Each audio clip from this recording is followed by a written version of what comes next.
لحام وسلك 6 ملي مع قطعة حديد تيوب صيخ، ما في مشكلة. طبعا طول السلك هذا 2.5 إلى 3، وهذا أيضا نفسه القطعة حديد مع سلك 6 ملي 3 متر.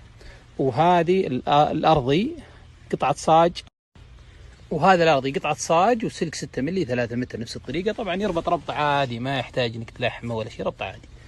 وهذه نفس الطريقة ربط عادي تشوفون. وبسم الله ونطبق لكم الآن. وهذه الزرادية تستخدم كمقبض، وهذه صياخ اللحام العادية إذا شغلك قوي 3 ملي. طبعا للمعلومية الحدايد هذه ما تتلامس، إذا تلامست تحت مشكلة، تخليها كذا ما تتلامس. إذا زودت الملح كأنك مزود على ماكينة اللحام تصير قوية لدرجة أنها تقص، وإذا قللت الملح يصير لحامها مضبوط. طبعا يعرفون الحدادين أو الأشخاص اللي يقيسها. فأنت وزن الملح، يعني لا تكثر، إذا احتجت أنك ترفع الماكينة زد الملح شوي.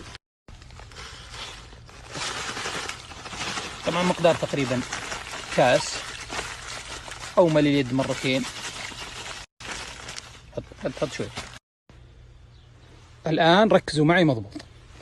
هذا الأرضي موصل في الكهرباء مباشرة، وهذا أحد الأقطاب اللي داخل البرميل موصل في الكهرباء مباشرة. بقى معنا واحد من الأقطاب هذا، طبعا أعيد وأكرر لا تتلامس من تحت بعدوها.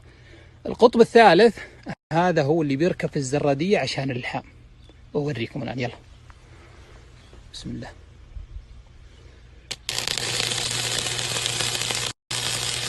شيء يا جماعة، ماكينة الحام بدال ما تروح تشتري لك ماكينة الحام ب900 ب1000 أو تستاجر ماكينة الحام، قطبين مع سلك 6